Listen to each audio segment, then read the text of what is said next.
Of all the enemy types out there, none are quite so, wait, what the hell just happened, as the one that actively steals your items. Literally seeing you drop whatever you were doing to try and get that potion, keycard, weapon, or whatever else back ASAP, it can turn any of us from calm, calculating adventurers into uncar pluts at the drop of a hat.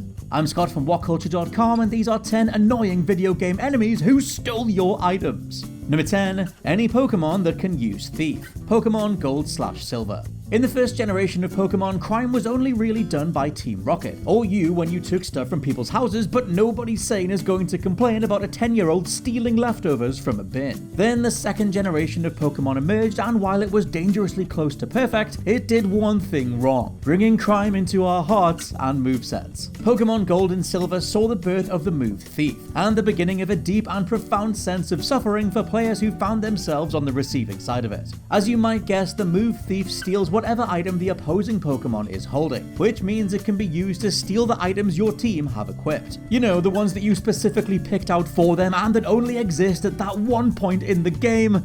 Yeah, those.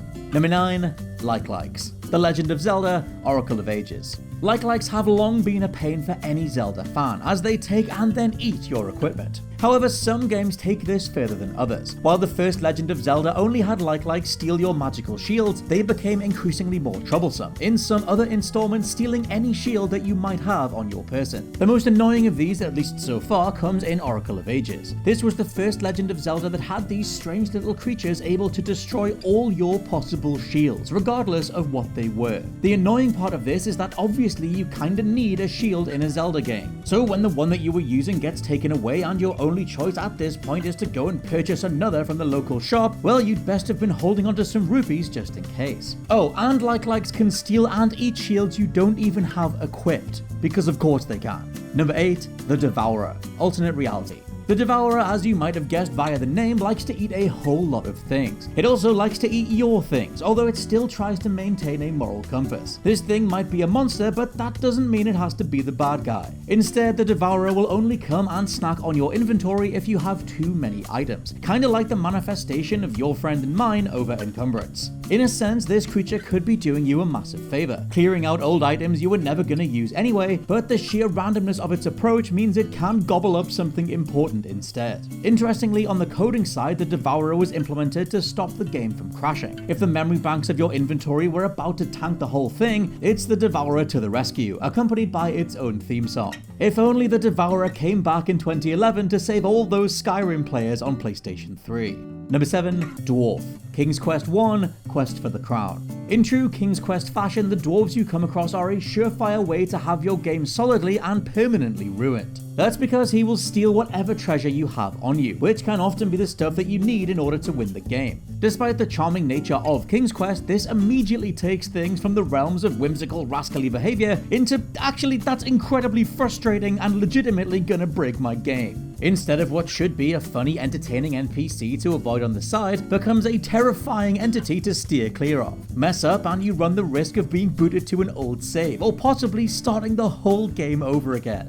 Number 6. Glero. BAROQUE. When you face an enemy that looks like what would happen if one of those grow-your-own sea monkey kits fell in a vat of chemical waste, you know you're in for a good time. Unfortunately, said good time is facing off against a little red devil who will try and steal your stuff, then make a run for it. Even more unfortunately, this can often be the items you're in the middle of using, meaning you need to change tact and immediately try and get everything back. You can chase Glero down, but there's a chance that while doing so, it'll throw the item it stole back at you, at which point, just to add insult to injury, the item will totally disappear forever. Number 5. Pluck.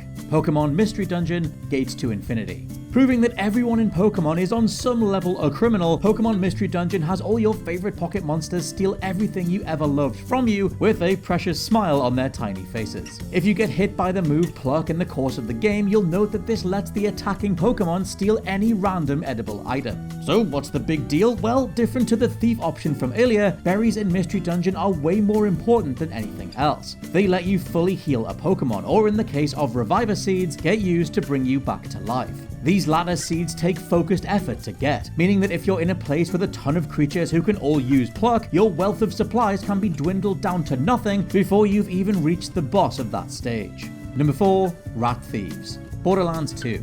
Rat thieves are some of the most annoying enemies in the entirety of Borderlands 2. The fact they can steal it all isn't too big of a deal by itself, but the sheer amount of stuff they can get away with just feels insulting. Rat thieves can take your cash while you're preoccupied with Borderlands' main gameplay of shooting anything else that moves. Due to the chaotic nature of combat, it's easy to completely miss that this is happening for a decent chunk of time. The thieves don't do damage as they siphon your funds, meaning that unless you know what to watch out for on screen, you can lose it all.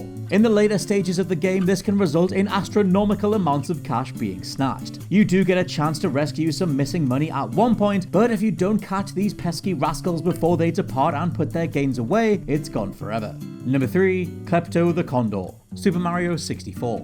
The very aptly named Klepto the Condor can first be found holding a star and circling around the level, shifting Sandland. Take that star though, and the bird will get its revenge by stealing Mario's hat. As it turns out, this isn't just important on a moral level, because Mario without a head accessory just looks weird, but also a physical one, as without their hats, Mario and in the DS version, Luigi and Wario all take double damage. Thus, your first order of business is finding a way to leap up and knock that buzzard back out the sky. One attack will force Klepto to drop the goods, making all right with the world again. Number 2. A gang of roving kids, Fallout 2. In true Fallout tradition, this game contains at least one child you kind of want to murder. This comes via the kids you encounter in the den, who will pickpocket you if you get too close. While the obvious solution would be to simply avoid them, it's easier said than done, on account of the fact they're seemingly always where you need to be heading. On the plus side, there are ways to counter this. You're able to pickpocket too, so you can always get your stuff back, or if you're a little more annoyed, you can pickpocket a grenade into their inventory. Look, some people just won't learn unless you take drastic measures, though come to think of it, this exact thing might be why children are invulnerable in every Fallout game since. And number 1, the Shrieker, Darkest Dungeon.